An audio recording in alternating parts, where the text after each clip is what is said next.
Welcome to Echoes of Africa, where hidden stories, bold voices, and untold truths rise from the heart of the continent.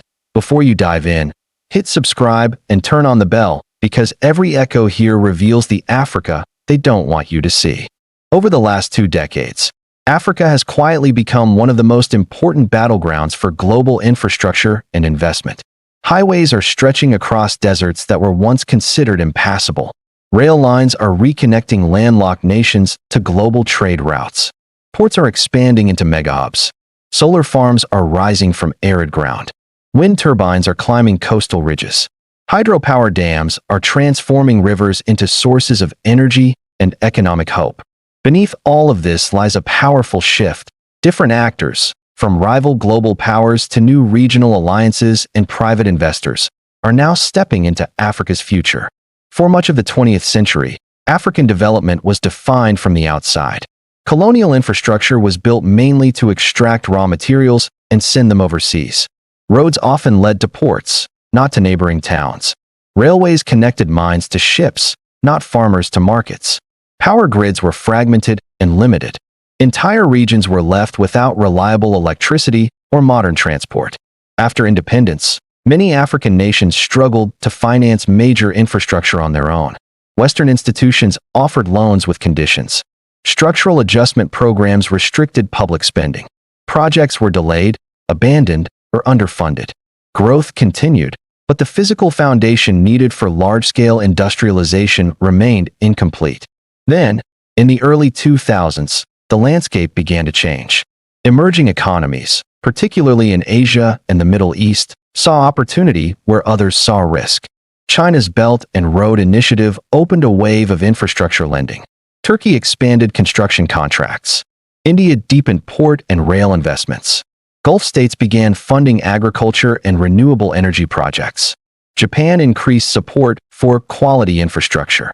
Europe rebranded its engagement through the Global Gateway Initiative. Roads in places once accessible only by dirt tracks started to see asphalt. The Addis Ababa, Djibouti Railway revived a trade corridor that dramatically cut transportation times from days to hours. Kenya's standard gauge railway changed the movement of goods between Mombasa and the interior. In Nigeria, major highway upgrades and the Lagos, Ibadan railway line modernized freight and passenger travel. The Nacala corridor boosted transport access in Mozambique and Malawi. New bridges connected isolated communities to centers of commerce. These were not just engineering projects. They were statements that Africa was repositioning itself in the global economy. At the same time, Africa's energy landscape began a historic transformation. For decades, the continent had one of the lowest electrification rates in the world, despite holding vast natural and renewable resources. Now solar plants in Morocco, Egypt, and South Africa rank among the largest on Earth. Kenya's geothermal fields in the Rift Valley supply clean, stable power. Ethiopia's massive hydropower projects, including the Grand Ethiopian Renaissance Dam, represent both ambition and controversy, signaling how infrastructure can shift geopolitical power balances. Offshore gas developments in Senegal and Mozambique, oil projects in Uganda, and expanding LNG exports in Nigeria reflect the ongoing importance of fossil fuels. Yet even these projects are now tied to debates about sustainability and climate responsibility. Perhaps the most important change is that new infrastructure is no longer just about physical transport and energy. Digital infrastructure has become central to Africa's development strategy. Fiber optic cables now ring the continent and stretch deep into its interior. Data centers are rising in major cities. Mobile payment systems have transformed everyday commerce.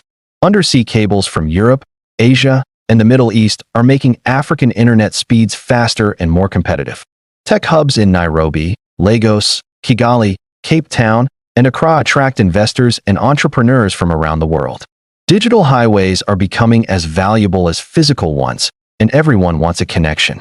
The rise of different actors entering Africa's infrastructure space has created both opportunity and tension.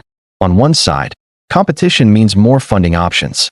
Governments can negotiate better terms and play one partner against another. On the other side, questions of debt sustainability, transparency, and sovereignty are growing louder. Some warn of debt trap diplomacy. Others argue that without bold borrowing, no serious development can occur. African leaders increasingly emphasize the need for fair partnerships, knowledge transfer, and local job creation. In response, new models are emerging. Public-private partnerships are allowing local companies to take part in major builds. Sovereign wealth funds from the Middle East are co-funding projects with African banks. Renewable energy projects now often include community ownership programs. Startups are building solutions using local talent. The idea of Africa as a passive receiver is fading. Instead, African nations are positioning themselves as strategic negotiators, often setting their own terms and priorities. One of the clearest examples is the African Continental Free Trade Area. Infrastructure investment is no longer only about connecting Africa to the world. It is about connecting Africa to itself. Cross-border highways, integrated power pools, and regional railways support the idea of a single African market.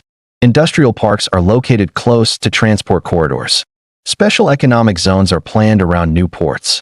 Logistics hubs are being designed for intra-African trade rather than just overseas export. This internal focus changes the entire meaning of development. Renewable energy is especially significant in this transformation. As the world races to meet climate targets, Africa is becoming a critical player. The continent holds some of the highest solar potential on the planet. Large desert regions can produce enormous clean energy. Winds along coastlines and plains offer untapped power. Rare earth minerals and critical metals essential for batteries and green technology are found in abundance in countries like Congo, Namibia, and Botswana. Investors know that the future of clean energy runs through Africa. As a result, major renewable projects are being planned and built. Morocco exports green energy to Europe. Namibia and South Africa are developing green hydrogen initiatives with European support. Egypt's solar and wind installations are among the region's largest. Kenya positions itself as a clean energy leader. Ethiopia's hydropower exports electricity to neighboring countries. These developments are changing the narrative from crisis to opportunity. Instead of being seen only as vulnerable to climate change, Africa is increasingly seen as essential to the global solution. But infrastructure is not just about economics. It is deeply political. Whoever builds and operates key assets holds influence. Ports, fiber optic lines, dams, and railways are strategic tools. Countries that finance and construct these assets often gain leverage in diplomacy, security, and trade. That is why Africa now finds itself at the center of a multipolar competition. The United States wants to counter China's influence. China wants to secure long-term access to resources and markets. Europe wants to stabilize its southern borders and ensure energy security. The Middle East is seeking food and energy security. India is looking for partnerships and cultural ties. Each actor has its own vision of Africa's future. In this new environment, African governments are becoming more sophisticated. They are diversifying partners instead of relying on one dominant power. They are tying investments to local development goals. They are pushing for technology transfer rather than simple construction contracts. They are involving regional bodies to strengthen bargaining power. More leaders speak openly about a new phase of sovereignty based on economic independence rather than political symbolism alone. Communities are also feeling the impact. A new road can bring jobs, lower food prices, and allow children to attend schools in neighboring villages. A reliable power supply means clinics can run equipment, farmers can store produce, and small businesses can operate without generators. A stable internet connection gives young Africans access to global markets, online education, and remote work. Infrastructure is changing daily life as much as it is changing global strategy. However, challenges remain. Corruption can derail projects. Environmental damage can undo progress. Displacement of communities can create anger. Political instability can scare away investors. Debt must be carefully managed. Infrastructure must be maintained, not just built. For Africa's transformation to be real and lasting, development must be sustainable, transparent, and inclusive. Even with these challenges, something undeniable is happening. Airports are being modernized from Dakar to Addis Ababa. Renewable microgrids are lighting up rural towns. High-speed rail plans are discussed at the African Union level. Tech startups are solving local problems with global impact. Construction cranes are now permanent features of African skylines. The continent is no longer waiting. It is building. This wave of new infrastructure and investment partnerships marks a historic arrival point. Africa is not merely responding to global change. It is becoming one of the places where global change is decided. The roads, bridges, cables, ports, and power stations being built today will define trade, security, and economics for the next 100 years. Different actors have stepped in, but the direction is increasingly being set from within. Governments, universities, entrepreneurs, engineers, and everyday citizens are shaping projects to reflect local needs and continental ambitions. For the first time in modern history, Africa is building not for extraction, but for connection, not for outsiders alone, but for itself and for its future generations. What is unfolding across the continent is more than just a construction boom. It is the foundation of a new role in the world, one where Africa is not defined by what it lacks, but by what it is creating. Roads no longer represent boundaries. Power lines no longer represent limitation. They represent possibility. They represent leverage. You've been watching Echoes of Africa, where every story carries the sound of tomorrow. If this moved you, subscribe now, like, and share so Africa's voice never fades into silence.